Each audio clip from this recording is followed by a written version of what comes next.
What's up, guys? It's KB. Make sure you subscribe to the Underground Sports Philadelphia YouTube channel. Click the bell icon down below so you don't miss a single video from us. And thanks for tuning in to another video from Underground Sports Philadelphia. Now let's get into it. Philadelphia, baby, you're gonna love it. Best sports fans in the world. Actually, the worst, but that's what makes them the best.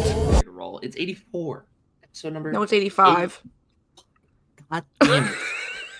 Just giving this whole big spiel about how I'm always ready, and I fucking drop the ball like that. And you're so confident. You're like, it's 84. I was like, no, Listen, you know what? If I'm gonna make that statement, I gotta be confident while I'm saying it.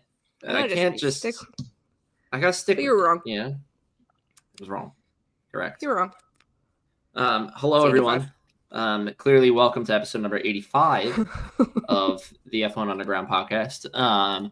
My name is Owen. That is my sister, Casey. We are back again to talk everything F1.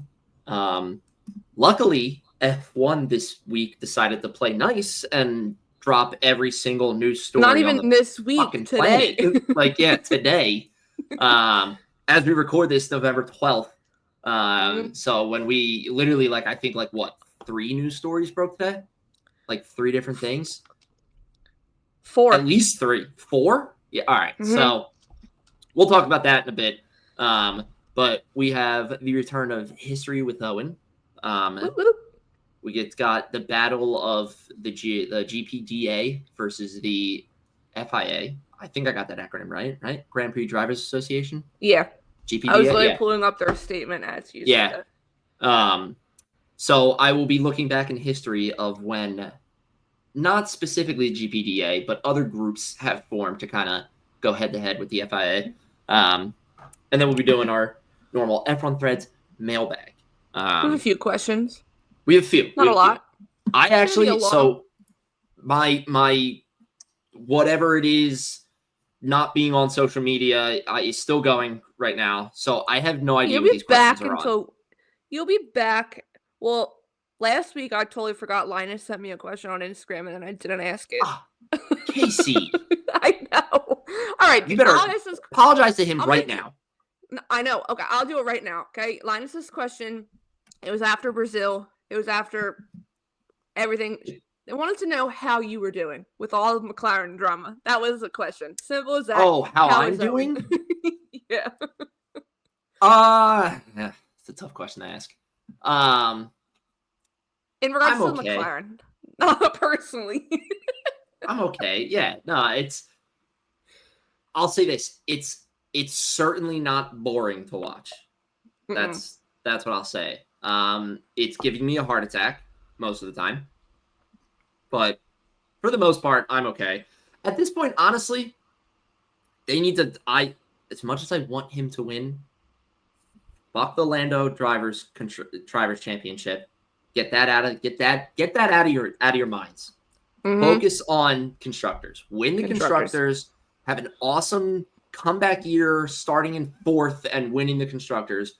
Do that, and then move on next year to Lando. Because guess what?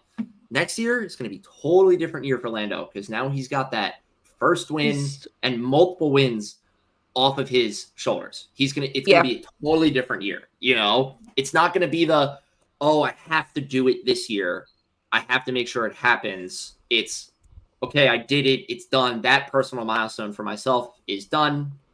Let's move on to drive. Next milestone, Drivers Championship. You know, no, I agree. That's how I'm doing. It's certainly not boring. I'm certainly not bored. But it's definitely stressful. Stressful. But yeah, there you go. I felt so bad. Okay. Going into our meme of the week, Owen and I actually have the same meme. Maybe this is becoming more common now. No, third or fourth time. Third or fourth. I don't think it's that many, but it also has to do with today because, as we stated, today F1, FIA, Motorsport World just decided to say, here's everything. Here's everything. So this is our meme. It's from WTF1 Official. Or WTF1 Official. It says F1 on a random Tuesday in November, and it's a scene from SpongeBob, right? Inside his brain, where everyone it's all the little mini SpongeBobs are going crazy. There's fire everywhere. So on one SpongeBob, you have FIA race director leaves. Other SpongeBob, Alpine used Mercedes engines. The other one's Aston Martin technical director leaves. And then finally it says F1 to host huge car launch event in 2025. That was all today was in the span of 2 hours maybe, and we'll get into it more. But yeah, literally like a couple of hours. It wasn't even like one was at like 9 a.m. this morning, and then it was like what is it? Like it never even happened. No one will ever know that Owen froze unless I saw your little picture. Yeah, it wasn't even like this was like 9 a.m. and then like the last news story broke like 20 minutes before we started recording at like 6:30 at night. It was like 10 a.m. to 1 p.m. All these stories were just dropping in a span of like 2 to 3 hours. Yeah, let me look at I want to look at Chris Medlin because he's always so quick to see like when. Yeah, it literally is 12 hours ago, 11 hours ago, 9 hours ago, 8 hours ago. That's how fast they were all dropping. So yeah, that was the first one 12 hours ago, 7 o'clock this morning. It started, and then what a mess. What a mess. No, this whole day is just disgusting. Can I also say this is the other part that I despise about myself? I can tell you the exact SpongeBob episode that's from with like 90% confidence. I feel like I can too, but I'm blanking. Like we watched SpongeBob so much as kids, but I cannot tell you if I'm right or not. So which episode is it? Tell me. It is the episode where the episode begins. See, this is the other thing. I can recite pretty much the whole episode to you. Oh my god. The whole I'm episode. So sorry, Ange. It starts with shut up. She loves this stuff too.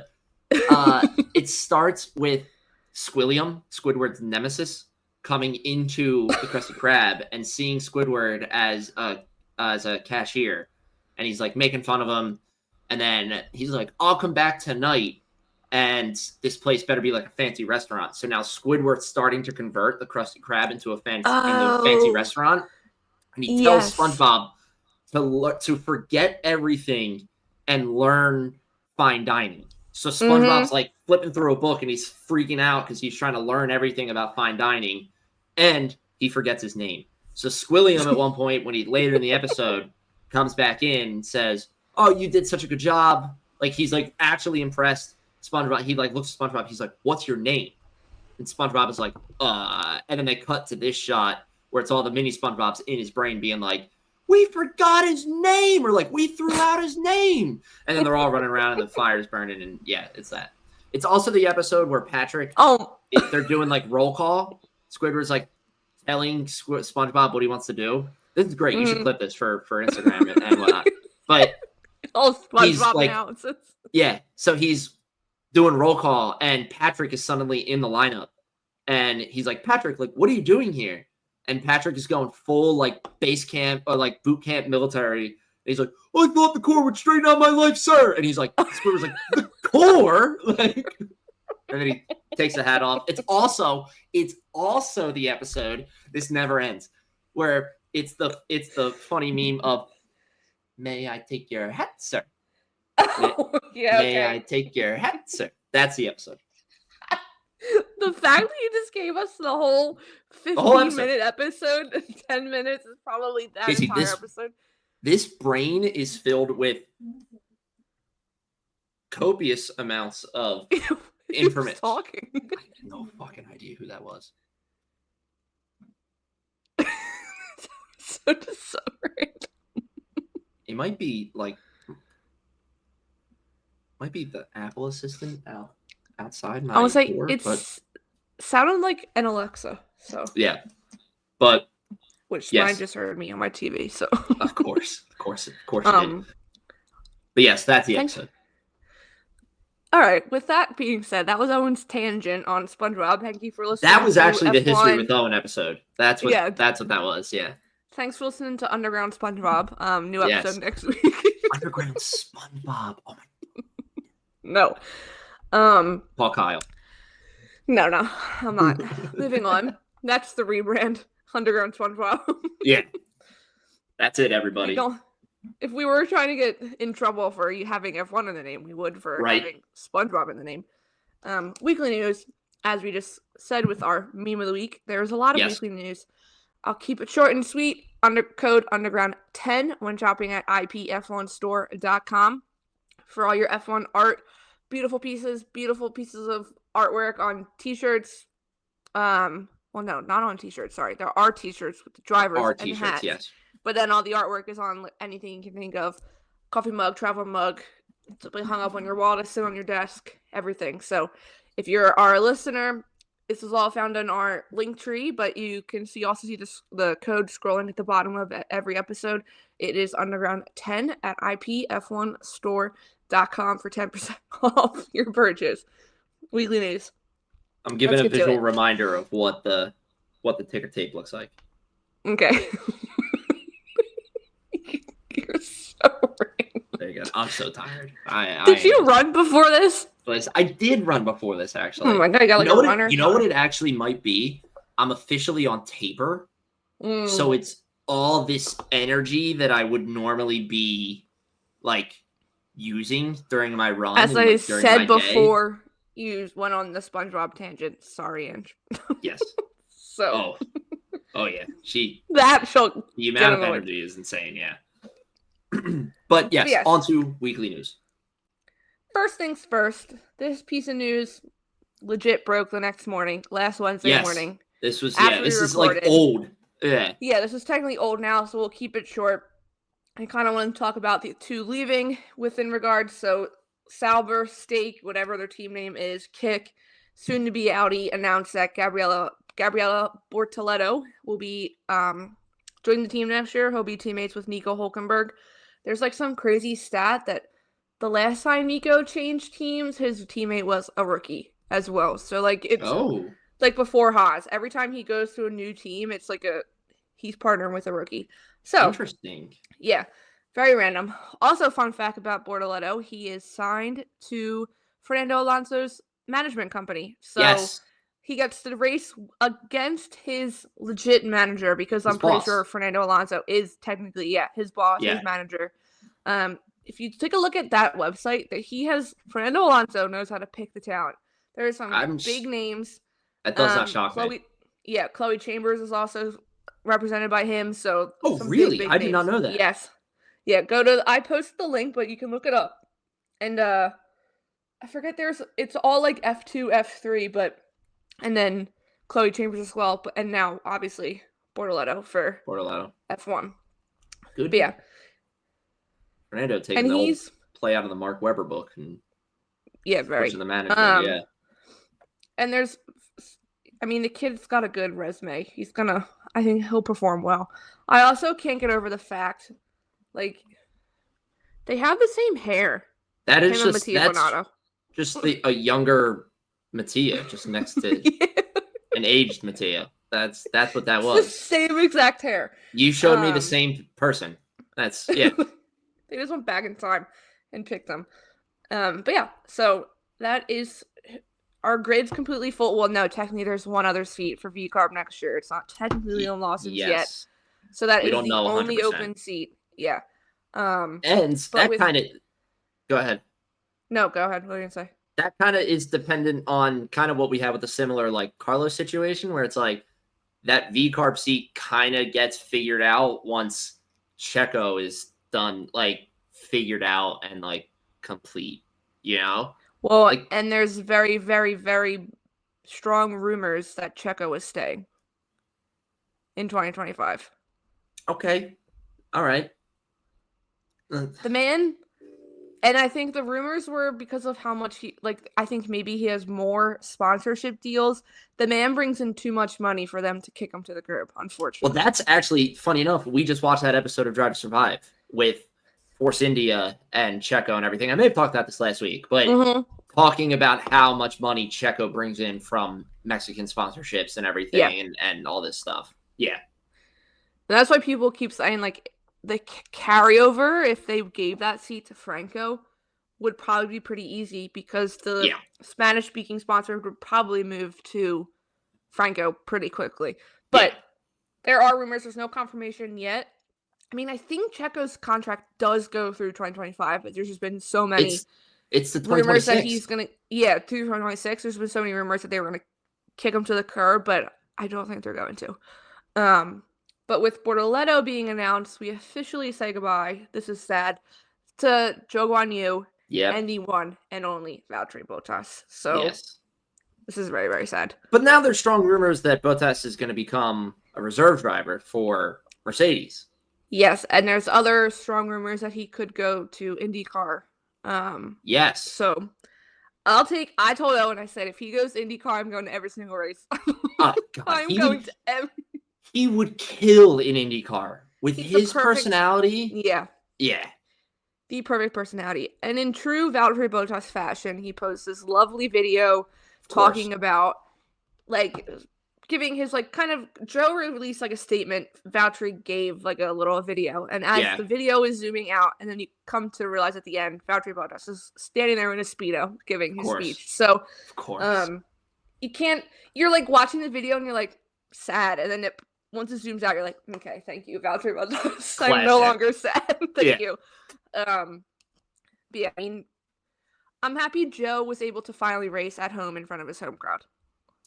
Yeah, that's huge. Yeah, I'm glad he was able to do that. That was a great moment watching that live.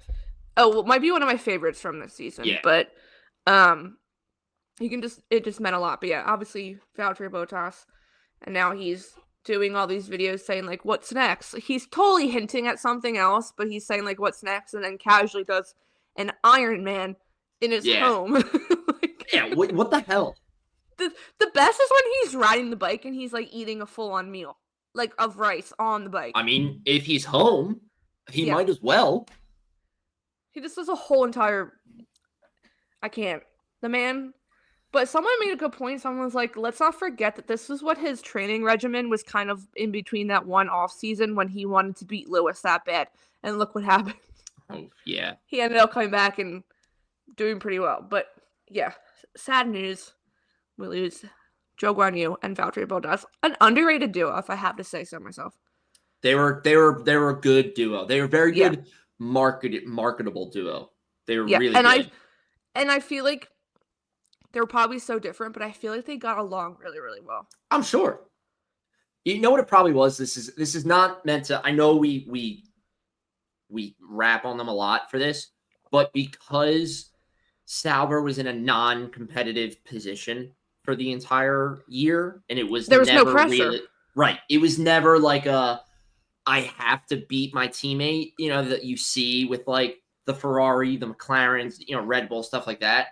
Just because the team overall wasn't doing that hot. So it was like, it probably took a lot of animosity off of Valtteri and Joe between each other just to be like, hey, we're kind of suffering, but we're suffering together. Yeah.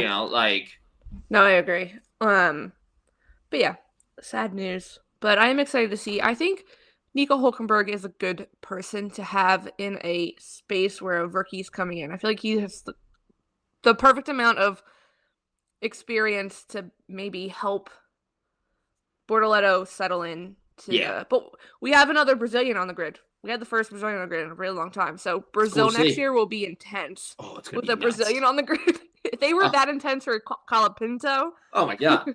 He wasn't even Brazilian. No, it's going to be insane. Yeah. And if they keep Colapinto won't be saying that it's not like football crowds between Brazil and Argentina. They're all rooting for one person. Yeah. Next year, there'll be a little bit more of a divide. Yeah. Yeah. There'll definitely be a little bit more of a divide there. Very little bit. Moving on. We also hinted at something was coming from the Drivers Association. Oh. But this officially, when was this? 6 days ago? So Wednesday. This of course broke. A very nice worded statement came from the drivers. I need to read my favorite part of the statement, which is everyone's favorite part of the statement. Oh, is it I know what part's going to be. We urge the FIA president to also consider his own tone and language when talking to our members' drivers, or indeed about them, whether in a public forum or otherwise. Further, our members are adults. They do not need to be given instructions via the media about matters as trivial as wearing jewelry and underpants. Yeah. It's not even the second line. It's the first one. I just love also that consider his own tone and language. Yeah. And like, who was he bad-mouthing to? I love that they did that. Even if there isn't any sort of like confirmed bad mouthing that like the drivers know about, like the fact that I think it adds so much more weight to it of just Yes. like, hey, like we don't appreciate like being fined, blah blah, because you don't like the way that we talked. Well, guess what? We don't like the way that you talk sometimes, but you like, it's I love the statement. I think their point of, there's cursing to offend and hurt somebody or something, and then there's cursing to describe an object or something slips out in a post-race conference. Like there's a difference, and it's easy to tell the difference. Or indeed an inanimate object such as a Formula One car or a driving situation. Yeah, that's totally different than like right. Hey, saying the car is fucked is different than saying that fucking president. Like, it's totally different. Yeah. I mean, nothing. I want to say nothing has come from it, but I feel like the other news from today maybe has something to do with it. Maybe. I don't know. I don't even know if it does or if it's the way some of the things have been handled within races, like decisions, penalties being given out. I think that's maybe what's more, but as of now, obviously the FIA president is still the same person, but this statement has I can't even tell you that. It doesn't even tell me the amount of likes, which I'm sure it's an insane amount of likes. Oh, God, it's got to be insanely high. Yeah. But yes, then going right into the other FIA news. This is perfect. Yes. I don't want to butcher his last name. Niels Wittich. Wittich is what I'm assuming it is. Makes sense. Yeah. So today it was announced, this was the later part of the news today, it was announced that Niels Wittich has left his role as Formula One's race director with immediate effect. So the last 3 races, it will no longer be this Niels Wittich. He'll be replaced, starting in Vegas, by Rue Marquis, who was most recently the race director for Formula 2 and Formula 3. Yeah. And for those maybe a little confused about what a race director is. Thank you. They are, so I don't know the technical term, but what I can tell you is the most infamous race director that we have is Michael Massey? Forgetting his Michael Massey, who in 2021 was behind the whole Abu Dhabi 2021 incident. Just to give like an idea of what that is, what that position is. But I was cracking up because I got sent this article this morning from ESPN, and I like opened it up, and it's the big headline, Niels, Wittich is stepping down, blah, blah, blah, effective immediately. The body of the article on ESPN was literally just, he's stepping down with immediate effect. No. And I was like, oh, shit. This article, too, when I first posted it, stopped at FIA staff were told earlier on Tuesday. BBC Sport has been told. There was no statement from the FIA yet. Yeah. Even Mark was posted it and was like, story incoming. I've seen, now this article says that the staff were told earlier Tuesday, today, about this move. That's how much of a surprise it was. Yeah. There was also rumors, I don't know the source, but there's also rumors stating that someone talked to this Niels Wittich and he had no clue. He has no other options. So people are thinking he was fired. Oh. He walked into work today and was fired. And got like immediately let go. Yeah. Or like asked to resign. Yeah. So this is complete. And they're spinning it like maybe he has something else. Obviously it says to pursue new opportunities. But some of the things people are saying, like the way the staff didn't know how quickly this came out. Like clearly if something like this would happen, all the journalists would have had this statement before. I feel like it was released. Yeah. But I don't think they had any clue. So I think something bigger is coming. But yeah, something else is going on. Yeah, it's weird that it's like, especially like if you're like, I know it's easier said than done, but it shocks me a little bit with how little time left there is in the season. Yeah. If you were unhappy with your role of just, finishing it out for the last 3 races and then calling it. But yeah, that's interesting. Especially the staff thing is what's getting me, where they're like, oh yeah, they were told earlier Tuesday morning. And it's like, well, the news broke on Tuesday morning. So Tuesday morning for us. It was like Tuesday afternoon for the UK and stuff, people in Europe. Yeah, definitely something is happening. Something fishy is going on here. But yes, moving on from the FIA, because the rest of the news is about F1 in general, not the FIA. Alpine.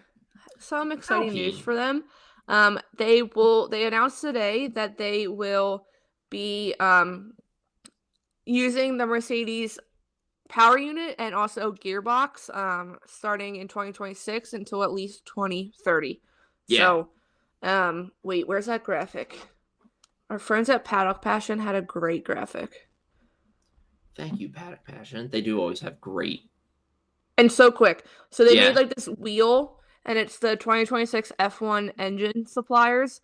I'll show it on here, but this is on Paddock Passion. So it shows. Oh, yeah. I saw this earlier. It's great. So obviously now it's Williams, Alpine, McLaren, Mercedes are all using the Mercedes power unit. Ferrari and Haas using Ferraris. Honda will be moving to Aston Martin. Audi using Audi, and then the Ford will be the Racing Bulls, Red Bull. So Mercedes is almost half the grid. It's wild. One team away from being the entire half of the grid. And when the name team is the one struggling the most this year, like Mercedes is struggling the most. Yeah. McLaren clearly not. Clearly not. But yeah. Exciting news for them. Obviously, it was pretty big that they were stepping away from the ever-famous historical Renault. But now with Mercedes. I kind of like that it's for 2026 and beyond because we have the new regs coming at that time, where it's like it's almost feeling like they're like, we're just going to do a full-on rebuild. Redesign. Obviously, we have the redesign of the car, but give us a new gearbox, give us a new engine, boom. And it's also making me wonder, is next year not a wash for them, but are they not putting that much effort into next year because they're going to be focused on? I wouldn't be shocked. Why would you focus on an engine you're getting rid of?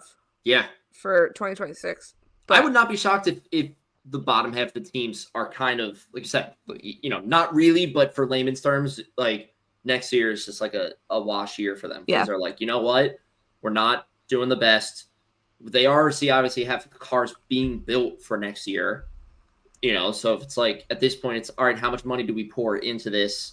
And then how much money can we salvage to then focus on 2026 and kind of hop on those new regs and see what we can do? I would not be shocked at all. No, I agree. Moving on, Aston Martin. They announced today, which I feel like he was just appointed, but the technical director, Dan Fallows, is no longer serving as technical director. It does say he will remain with the group. Mm-hmm. His statement reads from Aston Martin's website, "In my time at Aston Martin, it has been a joy and a privilege to guide the technical team on their journey towards being race and championship winners. It is time for me to pass on the baton, but I look forward to watching the team's future success, which I'm sure will come soon." Yeah, it's coming in the door next year. Adrian Newey. It's coming with that baton pass to Adrian Newey. That's what it is. But he served as technical directors for other teams before, so I would not be surprised. Yeah. If there's someone interim in this position until Adrian Newey's done his gardening leave. Yeah. I thought I read somewhere that it's going to Newey. That's why he's stepping down. I think that's what people are assuming. But when did Dan Fallows? When did he start? Well, it says, I would like to thank Dan for his contribution in the last 2 years. Dan led the team to success at the AM23, which secured 8 podiums last season. So it sounds like in the last 2 years, he's been the technical director. This is from Formula One. Fallows joined Aston Martin from Red Bull in April 2022.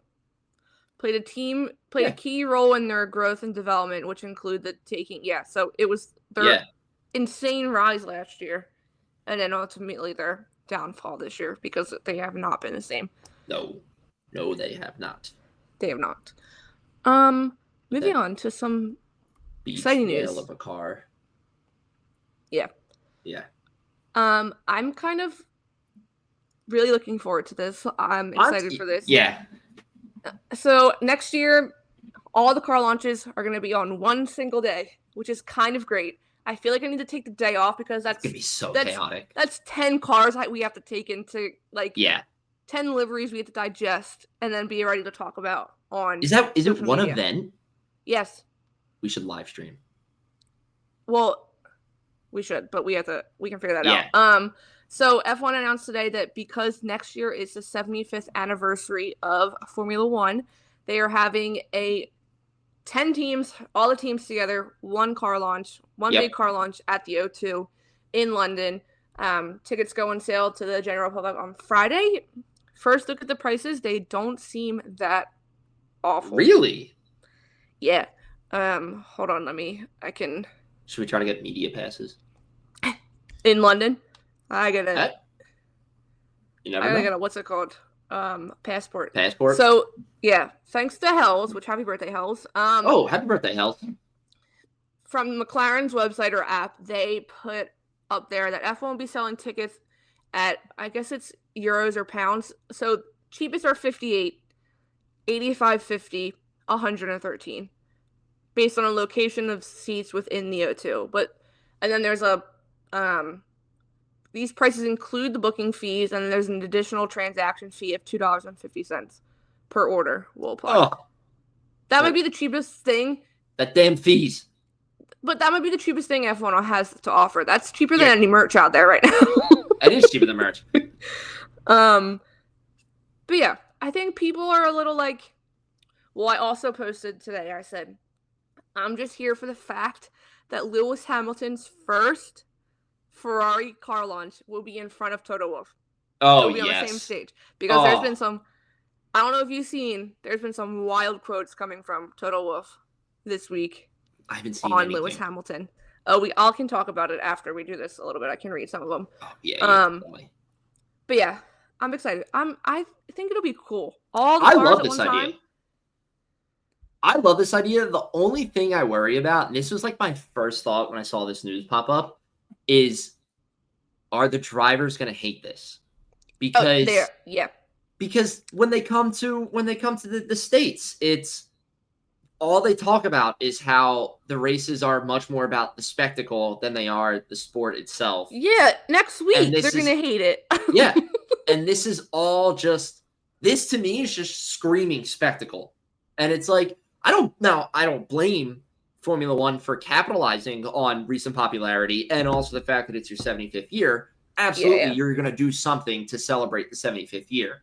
But it's hard to not think of that correlation of people drivers are going to hate this. But it will be interesting to see because the fact that all the cars are there at the same time and they're all going to be launching at the same time, the drivers are going to be taking some peeks at other cars and everything. So I wonder if there will be a couple fake outs in there. A couple fake designs on the cars just to here's the public version of the car and then here's our version, the actual version. Especially with the top 4 teams. Yeah, absolutely. Oh yeah. I also saw people saying they need to judge each launch. They should all get judged Dancing with the Stars. They should put 10 or there should be people in the stands judging panel to rate their launch. I need whoever is in charge of F1 camera directions when someone crashes and we get Liam Lawson in the garage. Oh yeah. I need when that Alpine car gets released, pan to Pierre Gasly or Esteban Ocon, who's now at Haas. Yes. Lewis Hamilton walks out in that red Ferrari race suit. Oh, what's going to happen. What's going to happen. All I know is that's going to be an unhinged day on social media for F1. It's going to be so much. It's going to be so bad. That's going to be fun. So good. But yeah, I'm excited for it. It'll be fun. And honestly, we don't have to be like, wait, what car is getting launched today? What? Yeah, these two are at the same time. Like, what's happening? Right. That's kind of that's nice for us. I like that it's this live event of, like imagine you get like an awesome looking car in like Ferrari, and then it's like Mercedes follows it up with like an even better looking car. And you're like, oh shit, like this is awesome. You don't have to wait like 2 days now in between that. Yeah, that's nice. I do think it's a Tuesday. It's a Tuesday. I think so. Look up the date. Hold on, I have it back up. That's tickets on sale. What date is it? February 18th. It is a Tuesday. It's a Tuesday.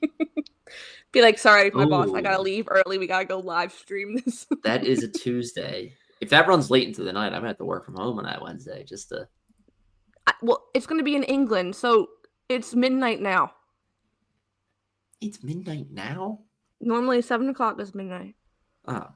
You wanna know why the reason I know that so easily? Oh, so it'll be easier in the case of the Wanted. Yeah, it's from the boy band time, because stuff would release like midnight, and I'd be like, when's midnight? 7 o'clock. 7 o'clock now. Oh, okay. All right. But yeah, that is the F1 75th season launch, and if it's anything like the 74th season, we're in for a treat. Yes, we're definitely in for a treat. Quickly before we get into your history with Owen, I'll read you some of these quotes. So, okay. Mercedes had a busy week. Mercedes released the book. Toto Wolff was on a podcast. I'm blanking on the name. Not like the Beyond the Grid podcast. Okay. But yeah, so there's some quotes. First of all, you find out that Carlos Sainz Sr. is the one who leaked the news about Lewis Hamilton coming to Ferrari to Toto Wolff. Called up Toto Wolff and said, Lewis is coming here. So everyone's pretty much assuming that's how the media found out about it before. Because it was very rushed. It was a Tuesday night the night before at midnight in Europe, and everyone's dropping cryptic tweets. Right. And then also people are wondering if when Charles was getting renewed, it was also leaked to the media right before. So people were wondering if it's the same thing. But yeah, so Carlos Sainz Sr. said he got told, let me see. Oh yeah, so it says when he found this out, said I had it on my radar Lewis would go. I couldn't understand why he changed to another team before we knew if we were going to be competitive. Keep that in mind for when I get to another quote. Okay. It also didn't give me time to react. I possibly missed out on negotiating with other drivers who would sign the deals a few weeks earlier, like Leclerc and Norris. Now, I also think Sainz Sr. went into it hoping it would help Carlos get a seat, and then Toto didn't even blink an eye. But do I take that personally? That was just a business decision. We've enjoyed such a successful journey together. Now we have our own objectives. This didn't even move the needle for me. I'm thick-skinned.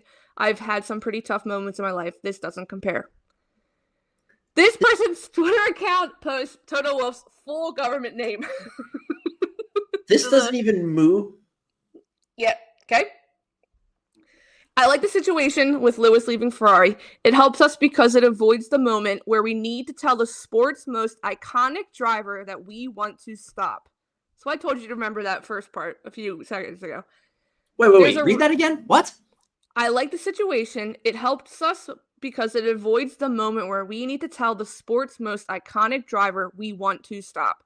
Basically saying Lewis going to Ferrari was good for Toto because he wouldn't have to sit Lewis down and be like, we no longer want to work together. But meanwhile, he said before, I had it on my radar Lewis would go.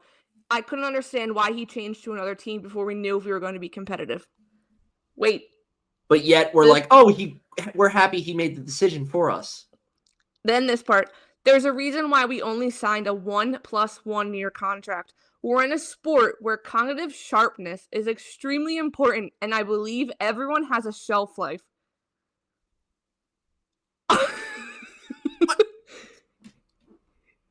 Hold on. Hold on. The man is Toto Wolff has contradicted himself in so many quotes this week. I'm like, who was your PR person? Because you were saying you didn't care. Then in next word, you're saying Lewis Hamilton has a shelf life. How?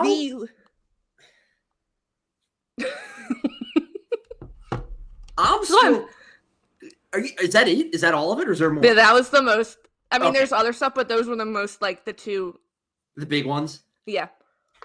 How can you say that a 7-time world champion, arguably one of the, pretty much 8, one of the greatest drivers of all time, like, is leaving your team and you're not going to say, or you're going to sit there and say, yeah, it doesn't move the needle for me. I'm okay with it. No, the fuck you are not. No. And then also be like, oh yeah, it saved us from a tough conversation. No way. No, it did not. No, you were never going to have that conversation. That is you saving face right there. Mm-hmm. Oh, Lewis made the decision for us. That made it so much easier. Right, because that conversation of, hey, Lewis, we don't want to work with you anymore is on the table. No way. And then there's a reason why we only signed a 1+1 year contract. And basically criticizing his mental toughness almost, his cognitive sharpness, saying he has a shelf life. No, we know why you only offered him a 1+1 year, because you didn't want to offer him anything else. Ferrari said, here you go. Ferrari's literally going to let Lewis Hamilton live in Enzo Ferrari's house in Farina. Like, come on. What a dumb set of quotes. It was so bad. I've never seen Twitter, like, it wasn't even like people were going at each other. People were just like, Toto Wolff, what is happening? What? God. Yeah, who is his PR person? Because so I hope to God, whoever Toto's PR person is, was behind the camera having a conniption. Yeah, like he went off script or something. Yeah, like freaking out. Because if there's no way any sane PR person looked at that set of quotes or had any idea that was going to happen and told Toto that was okay. So that is 100% an off-the-script moment for Toto Wolff. He got caught with his pants down and then was like, oh, shit. Like, I made a mistake, and now I'm scrambling to figure it out and pick it back up. It's also, like, I couldn't understand. It's the part where he says he can't see why Lewis wanted to leave, because before they knew they were competitive. Meanwhile, then he's like, it saved us. I just keep going back to this hit. Lewis basically did the job for him.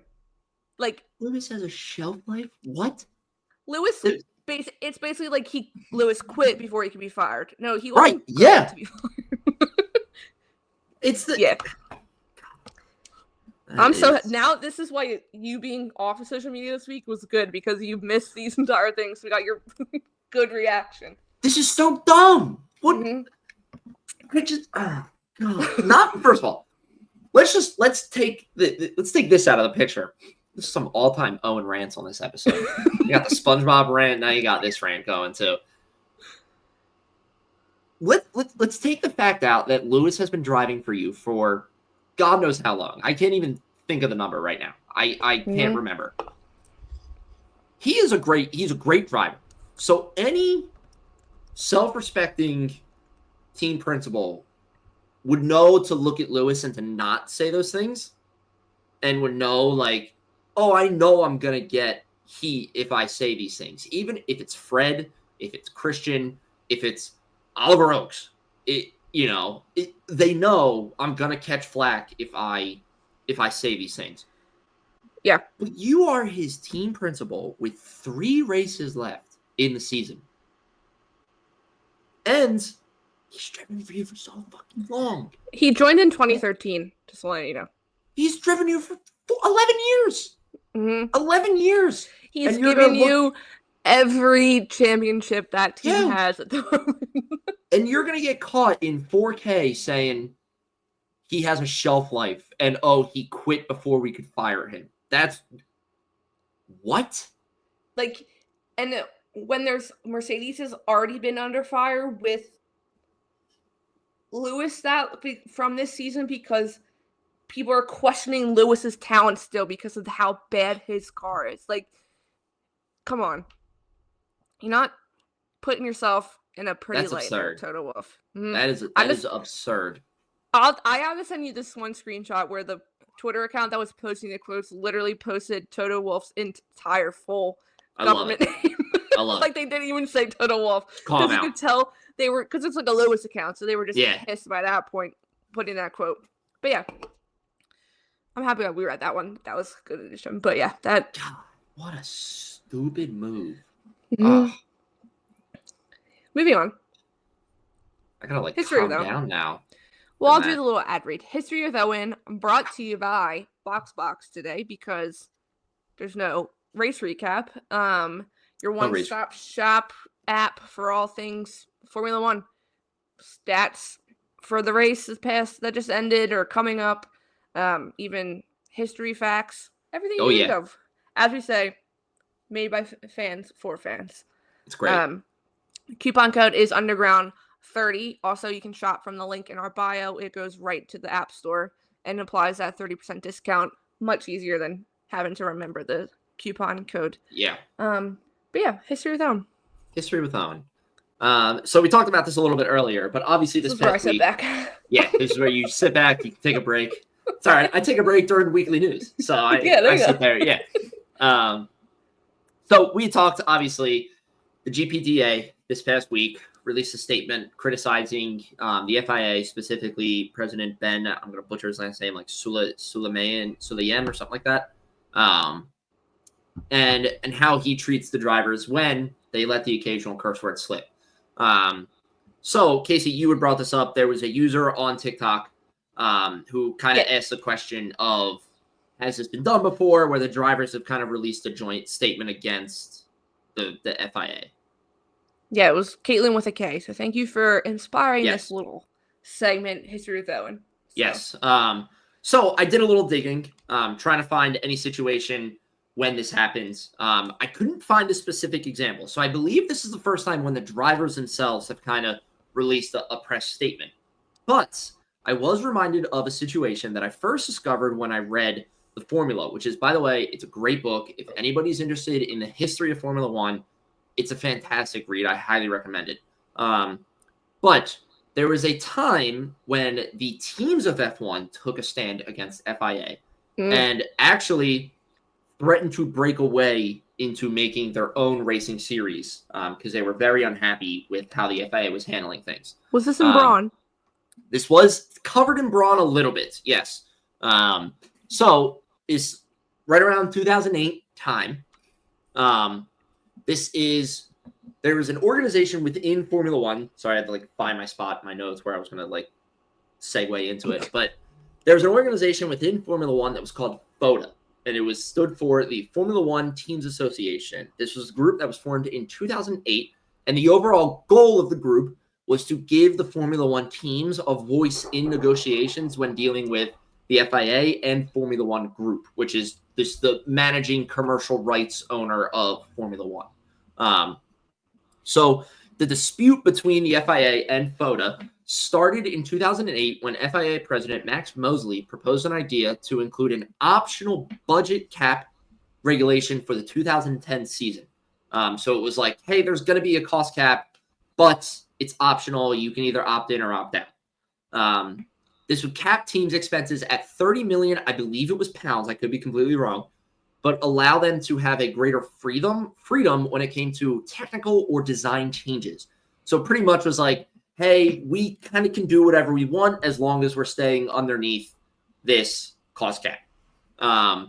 And teams did not like this idea because they felt it would create essentially what would be two different championships within the teams or within the league. One being the teams who opted into the cap and one for the teams that didn't. So following this, Ferrari then filed an injunction in Paris courts, but it was quickly killed. The courts were basically saying your objections, they're baseless. We're going to shut this down right away. So it got booted. From that then, so FOTA, obviously at the time, there were 10 teams on the grid. There were 7 teams in FOTA. It was Ferrari, BMW, Sauber, Toyota, Renault, Braun GP, Red Bull, and Toro Rosso.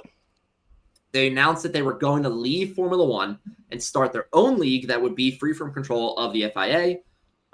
Following these 7, then all 10 teams met in Monaco on Grand Prix weekend and released a joint statement saying that at the end of the 2009 season, unless the cost cap rules were changed, they would be leaving. They said, screw you guys, we're out. If you guys are going to initiate this cost cap rule, we're gone. This is where it gets kind of ugly and it kind of turns into this like back and forth situation. So like legal drama. Yes. And just like petty, just like you can't do that. Well, we are going to do it kind of stuff. Mm-hmm. So 3 days after this statement, Williams signed an unconditional entry to the FIA, then followed by Force India. So pretty much Williams and Force India were a part of FOTA. They said, hey, if you don't change these things, we're out. We'll see you later. 3 days later, and then a couple days following Williams, both those teams, Williams and Force India, said, oh, by the way, here's our unconditional entry into the 2010 season. We're happy with whatever you do. The reason for Williams being why they put into this, reason Williams said that's why they like put their entry back in is because we exist solely as a racing team, and defecting from the FIA went against our sole purpose as a racing team. Pretty much saying, we're a racing team. We're here to race. The FIA is letting us race. We're going to race. Mm-hmm. While this is happening, the FIA had no backbone. Yes, right. While this was happening, though, the FIA had opened the grid in 2010 to 3 new teams who became Campos Grand Prix, Manor Grand Prix, and US F1. So with that, the reason I brought that up, it's kind of not important, but it's a little bit. The FIA at that time had also reminded Red Bull, Ferrari, and Toro Rosso that they were contractually obligated to complete until 2012 and filed their entries for them. Pretty much saying, we got you written down. We have the receipts right here that says you'll be racing under us until 2012. So we're just going to put your name in for you, by the way. This then left Braun GP, McLaren, Mercedes, Renault, and Toyota as the last team standing, and they were told that they had a week to remove their conditions from their standings or they were going to be pretty much gone. The FIA was negotiating with 4 new teams. Then at the same time, an event that one of these 4 teams stood the ground, said, hey, we're not moving on these. We're out. Pretty much McLaren said, hey, we're not leaving or we're not staying. FIA would have said, okay, screw you then. We have another team to come in and fill your spot. They then said that they would be continuing the cost cap regulation with it now increased to £45 million. And then this still failed to find a solution. And the FIA began accusing FOTA of deliberately sabotaging the negotiations and of trying to stage what was almost like a hostile takeover of Formula One for its commercial / government's rights. So now this is what I said. It's now gotten to the point where it's like this back and forth, like, well, you did this, but you did that. You know, Drive to 5 Wishes. It was a TV show back then. Right. So pretty much then, this is why I mentioned these 3 teams earlier. FOTA teams came together, made a new statement, said, okay, fine, we're willing to commit to the 2012, to which the FIA responded, saying that they'd be willing to work with FOTA, but they had to come up with a solution by June 19th, as this was the original deadline that was set. Part of their statement committing to 2012 was essentially saying, like, hey, we'll commit to 2012. We're also okay with these 3 new teams coming in, and we'll share our expertise with them. So we'll like knowledge share so they can get up and running. So this all seemed like it was going well, and it was all kind of working out and moving a little bit smoothly until then FOTA announced that they still tended to push forward with the breakaway series. The FIA then responded by saying, fine, we're not willing to negotiate that. So finally, right, this all comes to a climax when FOTA and FIA came to an agreement that would see the FOTA teams no longer threatening to break away, and that Max Mosley would not stand for re-election when the time came around in October of that year. This was then thrown into contention when Mosley demanded that FOTA would apologize for statements made to the media about Mosley, claiming that he was a dictator and that he would have no involvement with Formula One until he stepped down as president. So are they like fighting in high school? Like, what is pretty much? Pretty much. My last paragraph, I was reading this article, like trying to like summarize this. I got so tired of the back and forth that I literally put, this all kind of went back and forth until finally on the weekend of 2009 Hungarian Grand Prix, it was announced that the new agreement was made with CVC, who is then the commercial owners of Formula One, and the FIA. All three parties, so FOTA, FIA, and CVC, were able to come to an agreement on cost-cutting measures that included a limit of upgrades brought throughout the season. So there's a couple changes in here that we now see today. So it's there's a limit on upgrades brought throughout the season. There's a restriction on the personnel attendance to the races, so the amount of people that they have at the races, and also having the team factories completely shut down over the summer break. So that was really it. That was like the end of the article. There was honestly 2 paragraphs after that article too that they were like, this is the aftermath, and it like spit out some like couple other like things here and there. I was like, I'm not reading that. They came to an agreement. It was solved. There was no breakaway series. But all that to basically say, okay. Yeah. And the best part about it too, so during all of this kind of shindig, Bernie Ecclestone was still the owner of Formula One during this whole kind of thing. He had then sold it to CVC during this time. So he's then kind of free to make like statements. And he's pretty much then saying, oh yeah, this scrap between like FOTA and FIA, it's going to amount to nothing. Like it's pretty much like useless. So it's like, not only do you have the teams and the FIA just kind of like button heads and like getting really pissed off with each other, but you have Bernie Ecclestone at the same time just kind of throwing his hand into the ring and just being like, I'm just going to fucking stir the pot. Like, and that's all he did, that man. Yeah. So that was, I honestly really enjoyed this kind of read and like looking this up and everything. So like I said, I read about it in the book called The Formula. Again, highly recommend that book if anybody's interested. So I knew of the situation and how it was similar to what we were seeing now with, the GPTA kind of standing up to FIA and kind of seeing or awaiting what comes out of that. But yeah, it was a really good read. I really enjoyed it. It's such a cool, as much turmoil as I'm sure it brought at that time, it's a cool spot in Formula One's history. So I enjoyed it. Yeah. Obviously, and like you said, there's still rules from that they use today. Right. Yeah. So lasting impact on the sport. After all that back and forth, it better be lasting. It was. I'm telling you, I like was reading the page, and I was like, okay, so they sat down, so then they said this, and then it was like, oh, they finally said that they'd be willing to talk, but then Max Mosley went and did this, and I'm like, what the fuck? Like, dude, you were so like, come on. Like, could you imagine if that was going on today in like this world with social media and stuff? It would be so annoying. People would be losing. I mean, we'd have a field day with it. We would love it. Oh yeah, but it would be so annoying just to be like, I mean, because you would have the F1 TV crew just being like, oh, we're hearing rumors that there's going to be an agreement, blah, blah, blah. And then it's like 2 hours later, they're like, by the way, never mind. Like don't forget everything I said. Forget everything. It's just, yeah. But that was History with Owen. Like I said, really good read. Thank you again for the idea, Caitlin, with a K. Okay. So we appreciate it. Stuff. Yeah. Well, I knew we needed a weekly news or a History with Owen, and I was like, when that came out, and then I saw that TikTok, I was like, wait a second. It's a really good question to ask. Like, has this happened before? Yeah. Because it has, unfortunately. All right. That was a good one.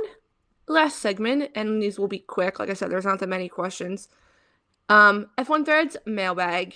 Yes. Do you want to talk about your favorite jersey? Yes, I will. This is brought to you by Furious Motorsport, the makers of the coolest motorsport jerseys out there. Casey and I just recently got. You saw him wearing them on past couple episodes. Her Charles Leclerc jersey today. Her Charles Leclerc hockey jersey, my Lando Norris hockey jersey. I will say this. I'm so happy that I get to talk about this. The first day that I wore my jersey to work, I got a compliment. I got 2 compliments actually. It was great. Compliments. Well, you know what? It's nice because it's as much as Formula One has grown, it's still a very small sport. So it's cool when people recognize it. I walked into work. I had a security guard. He looked at me. He said, "Is that a hockey jersey?" And I said, "It is." And he said, "What team?" And I said, "Oh, it's Formula One actually." And he goes, "That is so cool. Like that looks really good." Like, and he asked, I like held up my sleeve so he could feel it. He was like, "That's such a good quality," like all this stuff. Such a good quality. It's a great quality. And I was a little unsure about it because of how, like you mentioned, like it's thinner than a regular hockey jersey, but it's built so well. And it's like not as heavy as a regular hockey jersey, which is great. Yeah. But they're so cool. They have such sweet designs. My favorite personally is the Japan baseball jerseys where it's the black. You do love the Japan. And then you have the tree on it. I'm blanking on the name of the tree. I think it just looks so cool. It's a cherry blossom tree. Awesome. Yeah, it's a cherry blossom tree. Thank you. But like our other codes, if you use code underground10, you can get 10% off your order at Furious Motorsport. But we also, similar to Box, we have a link in our link tree on our social media bios. If you use that link, the discount is automatically applied for you. We recommend doing that way. You just don't even have to think about the code. It just automatically applied for you. And you save some nice moolah going into the holidays. Or Christmas gifts going into the holidays. Christmas gifts going into the holidays. These are great Christmas gifts. Mm-hmm. Fantastic Christmas gifts. I mean, you got me my Verstappen baseball jersey for Christmas one year. Christmas. Yeah. Years ago. Yeah. What was it? 2022? Yeah. Probably. Yeah. It great gift, great product. We're so happy to be working with them. But yes, thank you, Furious Motorsport. F1 Threads mailbag. Like I said, we technically have 3 questions. 2 are from the same one. And they're kind of funny, not real ones. So this first one is from Chris. He's asked questions before. Threads annoyingly took his original account away, so he's under a different account. But he's asked us some questions before. Wait, he was the one that asked the question, who was happier? Oh, yes, that's a great question. Yeah, that was a great question. You want the funny question first or the serious question first? Give me the serious question first. Okay. Do you think Franco will get a seat next year? Yeah. I think I want to say yes so bad because he deserves a seat. He's proven himself. I think so, even with 3 races left. But unless Liam royally fucks up the next 3 races, burns all his bridges, I don't know if we see Franco on the grid. My answer would have been much different if we didn't have the kick Bortoleto lineup. Yeah. If we didn't have that announcement. I'm gonna go with hopefully yes. If I'm thinking logically, I'm leaning a little bit more towards no. You know, it sucks because he so deserves one. He really deserves it. If anything, I can see him being 2026 guaranteed. Oh, he will be first in line 2026. Absolutely. Yeah. Whoever's up, I have to look see whose contract's up, but yeah, he's absolutely 2026. Yeah. Funny question, still from Chris. What do you guys think of the portal not being broken yet in Philly? I think it's fantastic. I think it's awesome. I think it's a great show of Philly is maybe growing up. Philly can have nice things. Yeah, we can have nice things. I also love that I forget what country it was on the other side, but like within a week, somebody on the other side was holding up the Dallas Sucks sign, which was just awesome to see. They know exactly who they're catering to. Yeah. But yeah, I'm proud of Philly. I'm proud of Philly too because it's like we can do this. We can have nice things. Yeah. I also think it's I feel like the videos I've seen are showing like a nice side to Philly. Obviously there's the Dallas Sucks sign, but that's just Philly. Well, I do need a mascot to go to the portal though. I need It'll happen. I need one. But it's also being moved because they're setting up for what's it called? The Love Park Christmas stuff. So it's being moved. I don't know where it's being moved to yet, but the fact that it's not been broken. Very good. Good job, Philly. Good work, Philly. Last question. This is from Jesse. This is for you and kind of Ange. I need to know if Owen's wife finally has a favorite or if they still need to watch more Drive to Survive. Oh. They still need to watch more Drive to Survive. They're only in season 1 still. Yes, we still need to watch more Drive to Survive. We did just watch the Roman Grosjean Haas episode where it kind of goes through him struggling, which was like a tough episode to watch. She doesn't have a favorite. Season 1 still? We're in season 1 still. We have the Charles episode next. I thought we were on the Charles episode, but we had the Roman episode to get through first. She doesn't have a favorite yet, but she's kind of getting there. She mainly just feels bad for Haas. Makes sense. And she will even feel the next season. She'll feel even worse for Haas. Is next season on the fire? Yeah. Yeah, it's either season 3. 2 or yeah. So tell what you told me when it was the episode where they say where Daniel Ricciardo. What happened to Daniel Ricciardo? So we watched the episode of Daniel Ricciardo and his whole "where am I going to sign" conundrum. And I knew in my head that he obviously left Red Bull. So I'm just waiting for the moment, and I forgot how much Drive to Survive did it up, where they're just having Daniel just monologue so long before he finally says I'm making the decision to leave, and just laying down on a pillow, and he comes across, and we have our subtitles on, so he pops up on the bottom where it says I made the decision to leave Red Bull to sign with Renault, and she literally she's laying down and she sits up and she's like, what?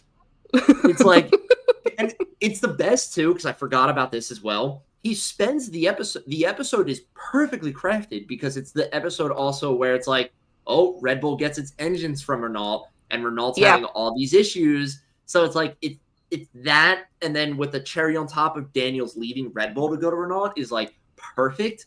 So it's literally she sat up, she was like, what? That's so stupid. And I was like, oh yeah. I was like, this is everybody's consensus online. That was this leave never should have happened. This is his biggest mistake. Yeah, absolutely his biggest mistake.